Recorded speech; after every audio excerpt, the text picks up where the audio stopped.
Lockdown writer और उसके दो सीरीज में आज पढ़ रहे हैं प्रेम जन्मेजय के दो व्यंग्यात्मक निबंध। एक संवेदनशील लेखक के हाथ में व्यंग्य वो नश्तर है जिससे वो समाज के जीवन में पाए जाने वाले नासूरों की चीर फाड़ करता है। प्रेम जी को पढ़ते हैं तो परसाई जी याद आते हैं और फिर याद आता है परसाई जी का निबंध प्रेमचंद के फटे जूते। हमने प्रेमचंद के फटे जूते शायद 9वीं कक्षा में पढ़ा था। व्यंग्य की और व्यंग्य में जो शक्ति है उसका एहसास उसी निबंध से हुआ था।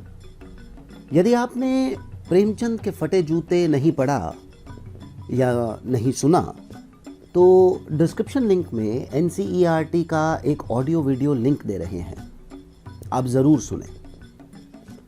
एक बात और, प्रेम जन्मय जी की रचनाएं पढ़ते हैं तो कम से कम हमारी नौसिखिया टीम को तो कहानी का रस मिलता है। हमारी बहुत छोटी सी समझ में उनकी अनेक रचनाओं का गठन कहानी जैसा है और उनमें कहानी का रस है। तो प्रस्तुत है सर्वप्रथम उनका व्यंग्यात्मक निबंध मोची भया उदास। मोची भया उदास। मेरी चप्पल टूट गई थी। मेरी चप्पल पुरानी थी इसलिए टूट गई थी। नई चप्पल नहीं टूटती है। आजकल नया ब्रांड या मॉडल आने से नई चीज पुरानी हो जाती है, बदल ली जाती है। यूज एंड थ्रो देवी के आशीर्वाद से टूटती नहीं है। पुरानी वस्तु घर की बाई, वॉचमैन, कूड़ेदान आदि की शोभा बढ़ाती है। सुना है आज के बाजार में व्यक्ति भी वस्तु हो गया है। पुराना हो गया व्यक्ति भी यूज एंड थ्रो देवी की कृपा से इस्तेमाल हो रहा है। मैं और मेरी पत्नी अपने बेटे के घर में थे। बेटे ने हाई राइजर में आलीशान फ्लैट लिया था। कम कीमत में आलीशान फ्लैट लेना हो तो कुछ समय वीराने में रहने की आदत डालनी पड़ती है। आलीशान फ्लैट वो होता है जिसका कोई पड़ोस नहीं होता है। मेरा बेटा बहुराष्ट्रीय कंपनी में काम करता है। उसकी कंपनी का मुख्यालय अमेरिका में है। जब भारत में दिन होता तो अमेरिका में रात होती है और जब भारत में रात होती है तो अमेरिका में दिन होता है। अब दिन तो काम करने के लिए बना है, इसलिए उसका दफ्तर तो दफ्तर है ही, घर भी दफ्तर है। दफ्तर से जब घर आया है तो उसके कान में ईयर प्लग ठुसा हुआ है। बहुराष्ट्रीय कंपनी के पास सभी राष्ट्रों का धन होता है। यहाँ समय ही धन है। By one get one free की शैली में कंपनियां आपको 2 आदमी की तनख्वाह देती हैं और आपसे 4 आदमी का समय खरीद लेती हैं। 24 घंटों में उनका अपना समय कुछ नहीं होता है। तो मेरी चप्पल टूट गई थी। मैंने अपने बेटे से कहा, बेटा मेरी चप्पल टूट गई है। वो सुबह वाली हड़बड़ी में था। वैसे चाहे सुबह हो या शाम, वो हड़बड़ी में ही होता है। उसने मेरी ओर हड़बड़ निगाह से देखा और तपाक से डाइनिंग टेबल पर रखे अपने लैपटॉप पर बैठ गया। अब कहने को लैपटॉप आपकी गोदी में होना चाहिए, पर अक्सर लोग उसकी गोदी में बैठे दिखाई देते हैं। तो उसके एक कान में ईयर प्लग लगा था। मुझे लगा उसने मेरी बात सुनी नहीं, तो मैंने अपने बेटे से फिर कहा, बेटा मेरी चप्पल टूट गई है। मैंने सुन लिया पापा, चिल, आपका ही काम कर रहा हूं। उसने दूसरे कान से, जिसमें ईयर प्लग नहीं लगा था, सुन लिया था। पर तुम तो कंप्यूटर के सामने बैठे हो, अपना काम कर रहे हो। अपना नहीं, आपका काम। आप तो जानते हैं यह कॉलोनी नहीं है और हम भी यहाँ नए हैं। गूगल सर्च में देख रहा हूँ आसपास कोई जूतों का शोरूम हो तो वहां से नई चप्पल ले आए।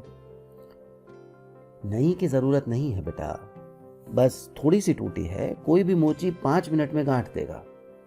मोची तो 5 मिनट में गांठ देगा पापा, पर मोची को ढूंढने में 5 घंटे भी लग सकते हैं। इससे अच्छा है नई ले लो।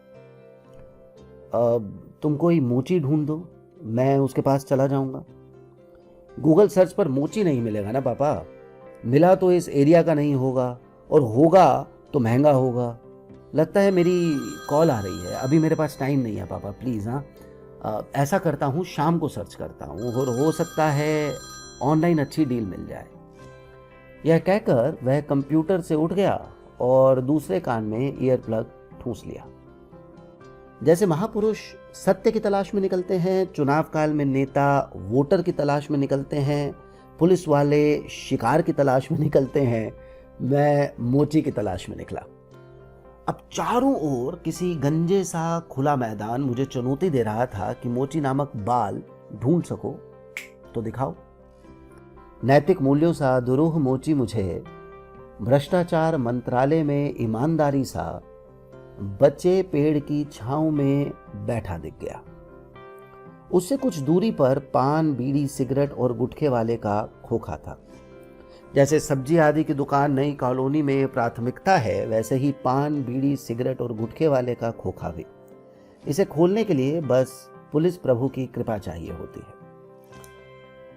तो मोची उदास बैठा था। मक्खियां नहीं थी, फिर भी उन्हें मार रहा था। वो आभासित मक्खियों को मार रहा था। आजकल हमारे जीवन में आभासित दुनिया बहुत महत्वपूर्ण हो गई है। जीवन में मित्रों और संबंधियों के पास मिलने का समय नहीं है और हर बार ना मिलने के बहाने ढूंढने पड़ते हैं। पर फेसबुक या व्हाट्सएप पर एक ढूंढो 1000 मित्र। अनेक बार तो मित्रों को अनफ्रेंड करना पड़ता है।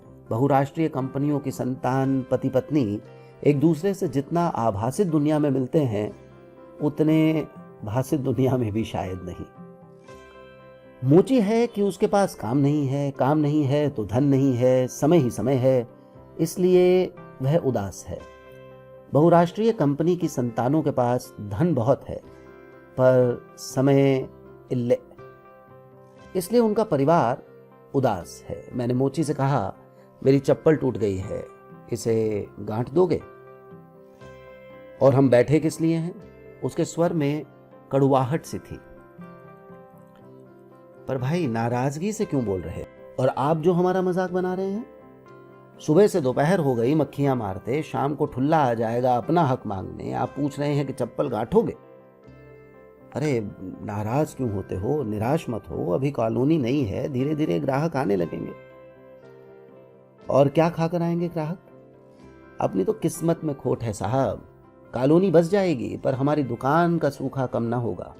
वो सामने पान वाले की दुकान देख रहे हैं, रोज 100-200 लोग आते हैं उसकी दुकान में। सरकार ने गुटखा बंद कर दिया पर ब्लैक में उसके जितना चाहे ले लो। घबराओ मत, एक दिन पकड़ा जाएगा। और मेरी बात सुनते ही वह जोर से हंसा।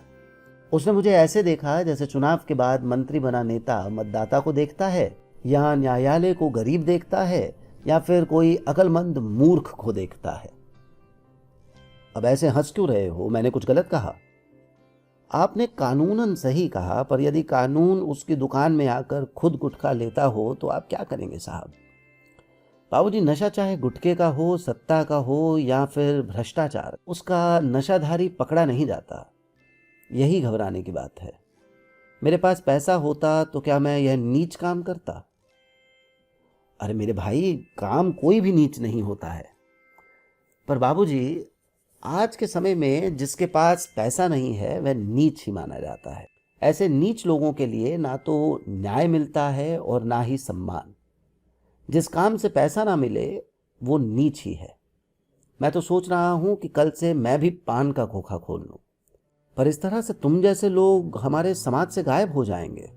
मोची इतिहास का विषय मात्र रह जाएगा। इस बार वो हंसा नहीं, हल्का सा मुस्कुराया और मेरी तरफ देखा और बोला, बुरा ना मानो तो एक बात पूछूं बाबूजी? हाँ पूछो। आपको क्या घर में खाना परोसा जाता है? मैं कुछ अचकचाया और फिर बोला, परोसा तो नहीं जाता पर टेबल पर डोंगे आदि में रख दिया जाता है और हम अपनी इच्छा अनुसार ले लेते हैं। इसका मतलब परोसा शब्द आपके घर से गायब हो गया है। यह कहकर वह मंद मंद मुस्कुराता सा मेरी चप्पल गांठने लगा। मैं उसका क्या जवाब देता, चुप रहा। सोचा कि हमारी जिंदगी से गांठने वाले गायब हो गए तो क्या होगा। नमस्कार।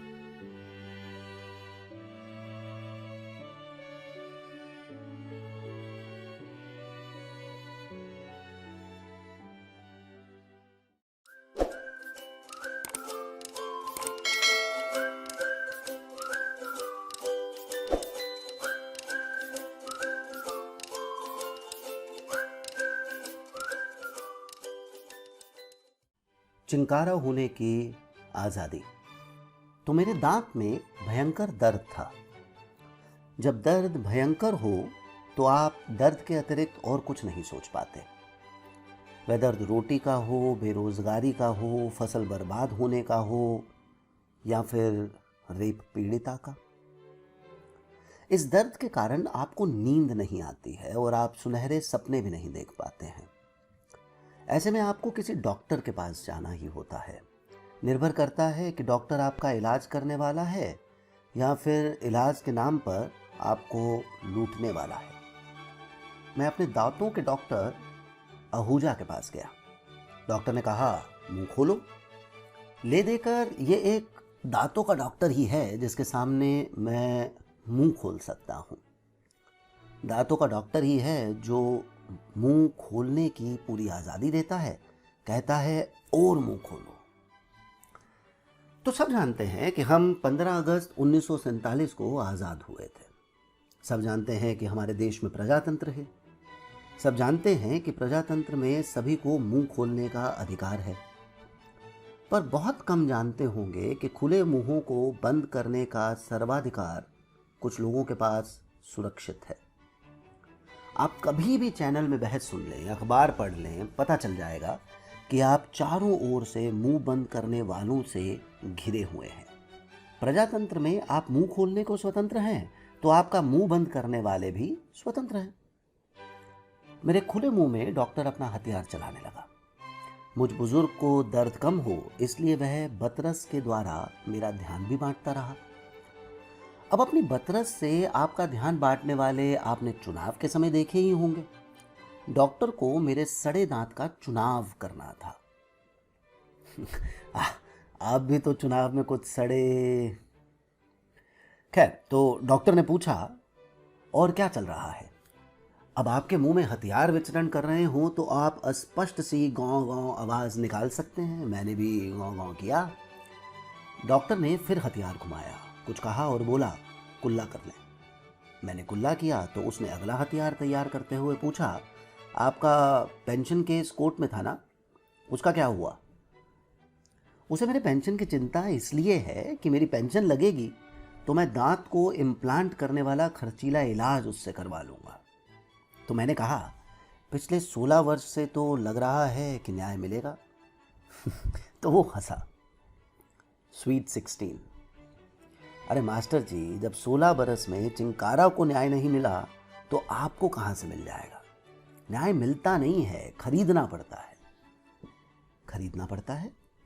किससे खरीदना पड़ता है?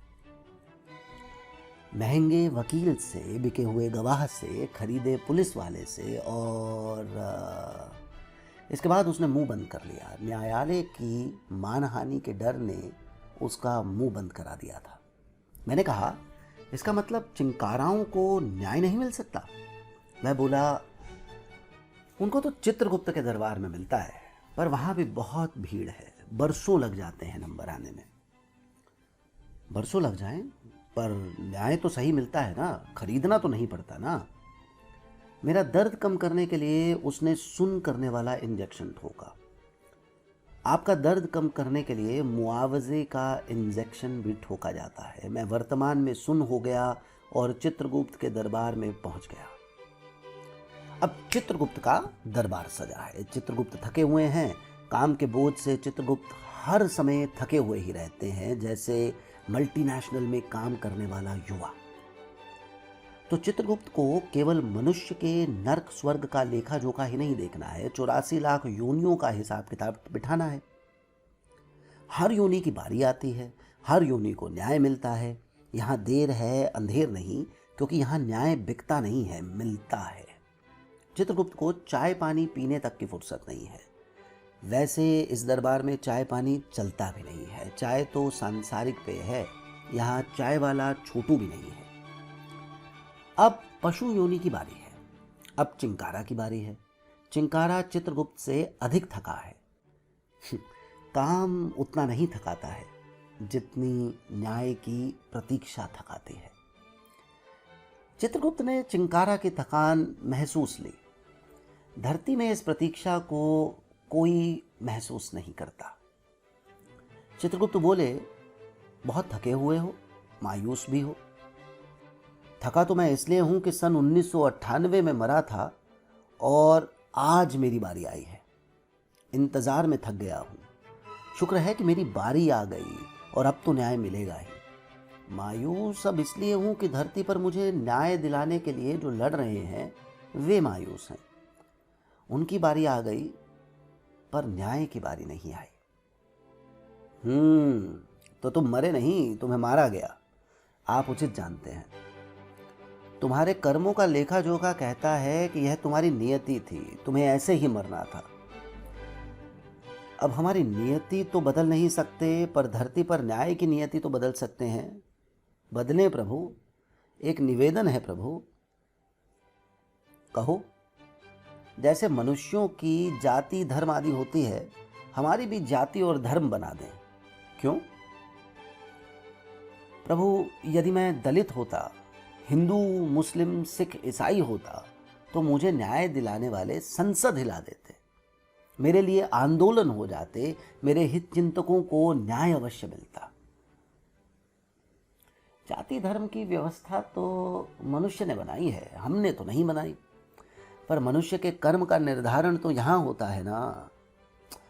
चिंकारा, तुम्हें तो प्रसन्न होना चाहिए कि तुम जाति और धर्म के बंधन से विहीन हो, तुम स्वतंत्र हो।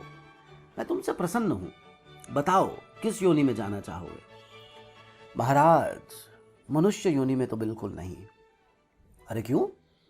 ये तो सर्वश्रेष्ठ योनि है। मनुष्य योनि तो 84 लाख योनियों के बाद मिलती है। पर मैं धर्म जाति आदि के बंधन से विहीन रहना चाहता हूं चित्रगुप्त। और चित्रगुप्त ने चिंकारा को न्याय दे दिया।